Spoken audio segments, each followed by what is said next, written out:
ஞானானந்தமயம் தேவம் நிர்மலஸ்படிகாகிருதிம் ஆதாரம் சர்வ வித்யானாமய கிரீவம் பாஸ்மகே. நேயர்கள் அனைவருக்கும் அஸ்ட்ரோ கே.எஸ். ஐயங்காரின் பணிவான நமஸ்காரங்கள். மாத பலன். விஸ்வாவசு வருஷம் ஆவணி மாதம் 17/8/2025 16/9/2025 வரலும் உண்டான நாட்கள். இந்த ஆவணி மாதம் அப்படின்றது தட்சிணாயனத்தின் 2வது மாதம். இந்த மாதத்தில் எல்லா விதமான ஃபெஸ்டிவல்ஸ் எல்லாமே வரக்கூடிய வாய்ப்புகள் மிகவும் அதிகம். ஏன்னா ஏற்கனவே ஆடி மாதம் பார்த்திங்கன்னா கடவுளுக்குன்னு உண்டான மாதம் அப்படின்னு சொல்லியிருக்கோம். இந்த மாதத்தில் திருமணங்கள் கைகூடக்கூடியது, திருமணங்கள் எல்லாமே நடக்கக்கூடியது, எல்லா விதமான வீட்டு சுபகாரியங்கள்லாம் நடக்கக்கூடிய மாதம். சரி, இந்த மாதத்தினுடைய கிரக சாரங்கள் என்ன அப்படின்றத பார்ப்போம்.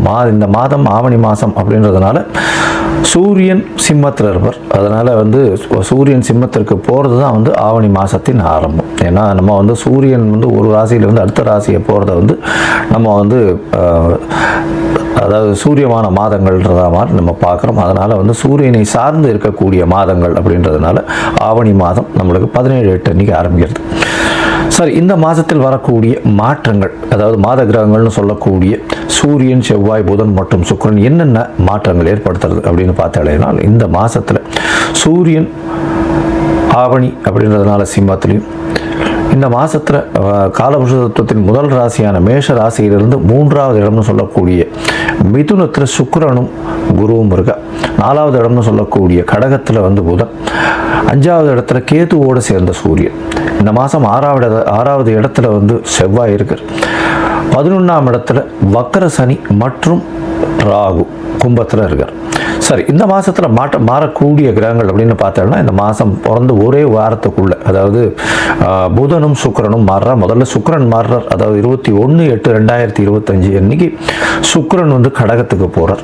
அதற்கு பிறகு 25ஆம் தேதி பார்த்தாலேயானால் 25/8/2025 அன்னைக்கு புதன் கடகத்திலிருந்து அதாவது சிம்மத்துக்கு போகிறார்.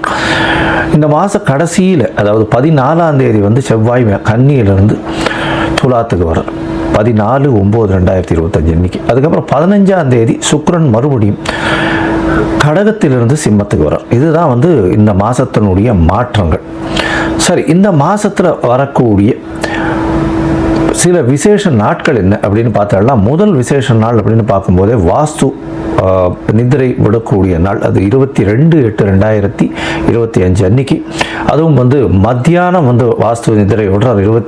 அதாவது 2:31 4 மணி 1 நிமிஷம் வரலாம், 1.5 மணி நேரம் 90 நிமிஷம். இந்த 90 நிமிஷத்தை 5ஆல் வகுத்து 18 நிமிஷமாக பிரிச்சுண்டு அவர் கண் விழித்து அவர் என்ன சொல்கிறது, காலை கடன்கள் முடிக்கக்கூடிய காலகட்டம் ஒரு 18 நிமிஷம். அதற்கு பிறகு அவருடைய ஸ்நானம் 18 நிமிஷம், பூஜை செய்வது 18 நிமிஷம், அதற்கு பிறகு போஜனம் உண்ணுவதும் 18 நிமிஷம், அப்புறம் தாம்பூலம் தரிப்பது 18 நிமிஷம்னு இப்படி பிரிகிறாங்க. இதில் கடைசி 18 நிமிஷம் தாம்பூலம் தரிப்பதும் போஜனம் மருந்தும் கூடிய காலகட்டத்தில் செய்யக்கூடிய எந்த வேலைகளாக இருந்தாலும், அதாவது வீடு மனை கோல் போடுதல், அது தவிர வீட்டுக்கு புதுசாக வீடு கட்டுறது, வீட்டுக்கு அஸ்திவாரம் போடுறது, மனை இது பூஜை போடுறது, இது எல்லாமே எல்லா விதமான ஏற்றத்துடன் காணப்படும். அப்படின்றது அது எந்த ஒரு தங்கு தடையின்றி போகக்கூடிய காலகட்டமாக இருக்கும். இந்த வாஸ்து நாளில் உங்களுக்கு எந்த ஒரு அதாவது திதி வார நட்சத்திரம் இது எதுவுமே பார்க்க வேண்டாம். ராகு காலம், யமகண்டம், இந்த மாதிரியான விஷயங்களும் பார்க்க தேவையில்லை இந்த காலகட்டத்தில். அதனால் நல்ல ஒரு ஏற்றமான காலம். நிச்சயமாக வீடு கட்டணும்னு பார்க்குறவங்க இந்த காலகட்டத்தை எடுத்துட்டீங்கன்னா நல்ல ஒரு ஏற்றம் கிடைக்கும். அதற்கு பிறகு இந்த மாதத்தில் பார்த்தேனால் சாம உபாகர்மா, அதாவது எஜுர் உபாகர்மா, சாம உபாகர்மா, சாமவேதம் சொல்கிறவர்களுக்கு இந்த வருஷத்தினுடைய பூணல் மாற்றக்கூடிய அது செலிப்ரேஷன் என்ன, அந்த பூணல் மாற்றக்கூடிய அவர்களுடைய காயத்ரி ஜபத்தை பூணல் மாற்றக்கூடியதும், அவர்கள் காயத்ரி ஜபம் பண்ணி மிகப்பெரிய ஏற்றுமை கொள்ளக்கூடிய காலகட்டம் அப்படின்னு சொல்லக்கூடியது. இது 26/8/2025 அப்படின்னு அந்த நாளில் வருது. அதற்கு பிறகு பார்த்தாலேயானால் வாமன ஜெயந்தி வரக்கூடிய நாள் 4/8/2025 அன்னைக்கு வாமன ஜெயந்தி.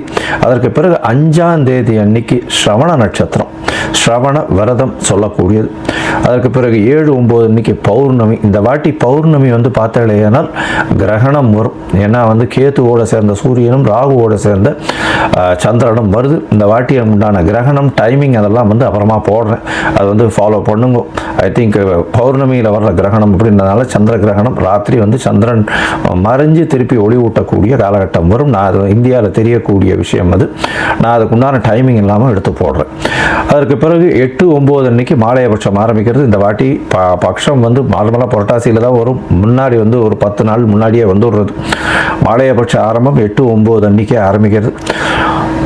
13ஆம் தேதி அன்னைக்கு, அதாவது 12ஆம் தேதி அன்னைக்கு மகாபரணின்னு சொல்லக்கூடியது. அதாவது யார் யாரெல்லாம் பித்ருக்களுக்கு சிரார்த்தம் பண்ணுறாலோ அன்றைக்கி பண்ணக்கூடியது விசேஷம். அதாவது டேட்டு தெரியாமல் இருக்கிறவா, தேதி தெரியாமல் இருக்கிறவாள்லாம் அன்றைக்கி பண்ணிடுவா.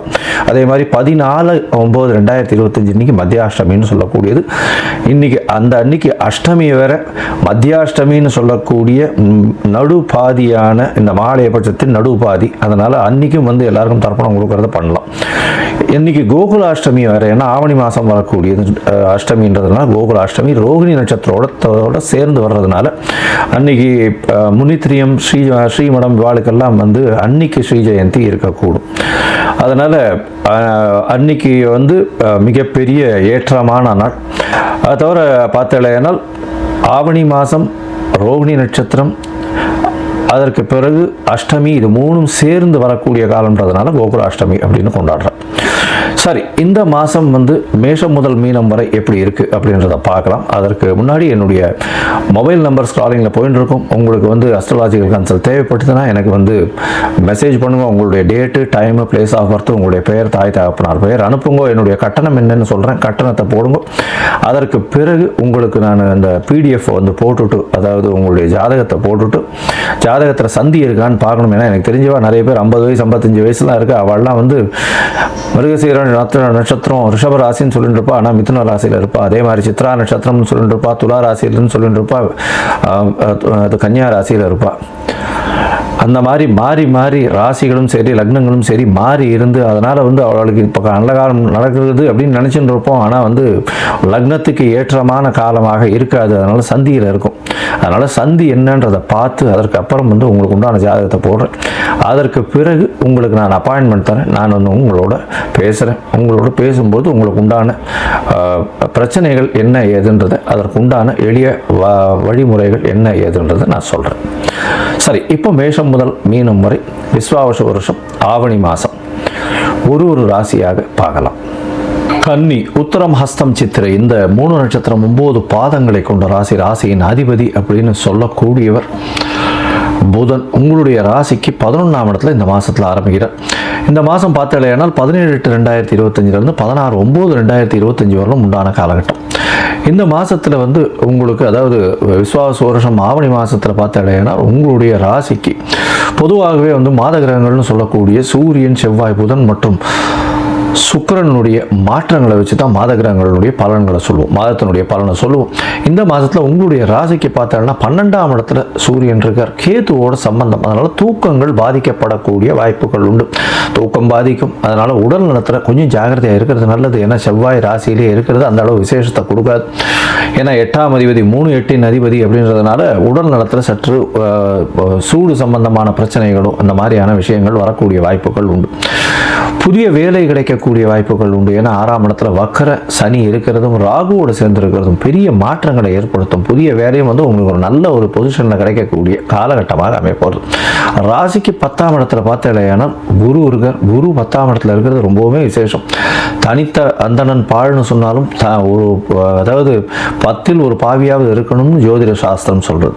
அதனால் வந்து குருவோடு சேர்ந்து சுக்கிரன் வேறு இருக்கார். இந்த மாதம் நல்ல ஒரு ஏற்றம் கிடைக்கக்கூடிய காலகட்டம். தொழிலில் வந்து புதிய மாறுதல்கள், புதிய ஏற்றங்கள் கிடைக்கக்கூடிய தொழில்கள் நிச்சயமாக ஏற்றத்தை கொடுக்கும். அதுவும் வந்து எழுத்து தொழில், அதாவது கட்டுரை கவிதை எழுதுகிறவங்க, அது தவிர சினி இண்டஸ்ட்ரியில், அதாவது வெள்ளித்திரை, சின்னத்திரை இந்த இண்டஸ்ட்ரியில் இருக்கக்கூடிய ஆர்ட் டைரக்டர்ஸ், அது தவிர டைரக்டர்ஸ், அதாவது கேமராவுக்கு பின்னிருந்து செயல்படக்கூடியவர்கள், அவங்களுக்கெல்லாம் வந்து பெரிய ஏற்றம் கிடைக்கக்கூடிய காலகட்டமாக அமையப்போகுது.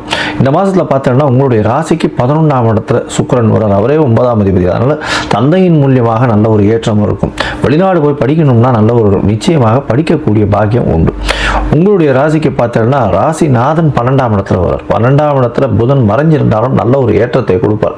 படிக்கக்கூடிய மாணவர்களுக்கு அபரிமிதமான கல்வி ஆற்றல், நல்ல ஒரு ஏற்றம் கிடைக்கக்கூடிய வாய்ப்புகள் நிச்சயமாக உண்டு. மொத்தத்தில் பார்க்கும்பொழுது பார்த்தோம்னா இந்த கன்னியா ராசிக்காரர்களுக்கு மிகவும் ஏற்றமான காலம். இந்த ஏற்றமான காலத்தில் பார்த்தீங்கன்னா புதிய வேலை கிடைக்கக்கூடிய பாக்கியம் இருக்கும். தொழிலில் அபிவிருத்தி இருக்கக்கூடிய வாய்ப்புகள் நிச்சயமாக உண்டு. அதுவும் இந்த கணிதத்துறை, டிராஃப்ட்மேன், அதை தவிர ஸ்டாட்டிஸ்டிக்ஸ் மெயின்டைன் பண்ணுறவங்க, தவிர லைப்ரரியன், இவாளுக்கெல்லாம் நல்ல ஒரு ஏற்றம் கிடைக்கக்கூடிய காலகட்டமாக அமைய போகிறது. இந்த மாதத்தில் உங்களுடைய ராசியிலேயே செவ்வாய் இருக்கிறது உடல் நலத்தில் சற்று பின்னடைவை ஏற்படுத்தக்கூடிய வாய்ப்புகள் நிச்சயமாக உண்டு. பண வரவிற்கு பஞ்சம் இருக்காது. ஏன்னா தனஸ்தான அதிபதி சரி, தனக்காரகன் பார்க்கறது பெரிய விசேஷம். உங்களுடைய ராசிக்கு 11ஆம் இடத்துல சுக்கிரன் இருக்கிறதுனால 2வது திருமணத்துக்கு பார்த்து கொண்டிருப்பவர்கள் கண்டிப்பாக மூத்த சகோதரிகளோடு நல்ல ஒரு இணக்கம் இருக்கக்கூடிய வாய்ப்புகள் நிச்சயமாக உண்டு. உங்களுடைய ராசிக்கு 12ஆம் இடத்தில் கேத்து இருக்கிறதுனால தூக்கம் கலையக்கூடிய வாய்ப்புகள் நிச்சயமாக உண்டு. இந்த மாதத்தில் பார்த்தலையானால் உங்களுடைய ராசிக்கு சந்திராஷ்டம காலம்னு சொல்கிறது 10/9/2025 12/9/2025 வரலும் உண்டான காலகட்டம். இந்த காலகட்டத்தில் பார்க்கும்போது சந்திரன் உங்களுடைய ராசிக்கு 8ஆம் இடத்துல மறைந்து இருக்கக்கூடிய காலகட்டத்தை சந்திராஷ்டமம்னு சொல்கிறோம். பொதுவாகவே இந்த காலகட்டத்தை அவாய்ட் பண்ணுறது நல்லது. அதாவது புதிய முடிவுகள் எடுக்கிறது அவாய்ட் பண்ணுறது நல்லது. ஏன்னா மதிகாரகன் மறைஞ்சிருக்கும் போது மதி மயங்கக்கூடும். அதனால் தவறான முடிவுகள் எடுக்கக்கூடும்னு சொல்கிறோம். ஒருவேளை நீங்கள் பண்ணியே ஆகணுன்ற கட்டாயம் இருந்ததே ஆனால் சந்திரனுக்குண்ட எளிய பரிகாரம்னு சொல்லக்கூடிய அருகில் உள்ள லக்ஷ்மி நரசிம்மருக்கு பானகம் சமர்ப்பிச்சுட்டு வாங்கும். நல்ல ஒரு ஏற்றமும் மாற்றமும் உங்கள் வாழ்வில் வரும். இதை தவிர பார்த்தீங்கன்னா இந்த கன்னியா ராசிக்காரர்கள் இன்ஸ்ட்ருமெண்டல் மியூசிக் வாசிக்கிறவா, பேப்பர், அது தவிர லைப்ரரி, இந்த மாதிரியான விஷயங்கள், எழுத்து பணியில் இருக்கிறவா, கலை கட்டுரைகள், அந்த மாதிரியான விஷயங்கள் இது பண்ணுறவா, ஆர்கிடெக்சர், அந்த மாதிரியான விஷயங்கள்ல இருக்கவா நல்ல ஒரு ஏற்றம் கிடைக்கக்கூடிய வாய்ப்புகள் உண்டு. இந்த மாதம் நீங்கள் அருகில் இருக்கக்கூடிய ஹயக்ரீவரை போய் சேவிச்சுட்டு வாங்க. நல்ல ஒரு ஏற்றமும் மாற்றமும் உங்களுடைய வாழ்வில் நிச்சயமாக வரும். லோகா சமஸ்தா சுகினோ பவந்து. நன்றி, நமஸ்காரம்.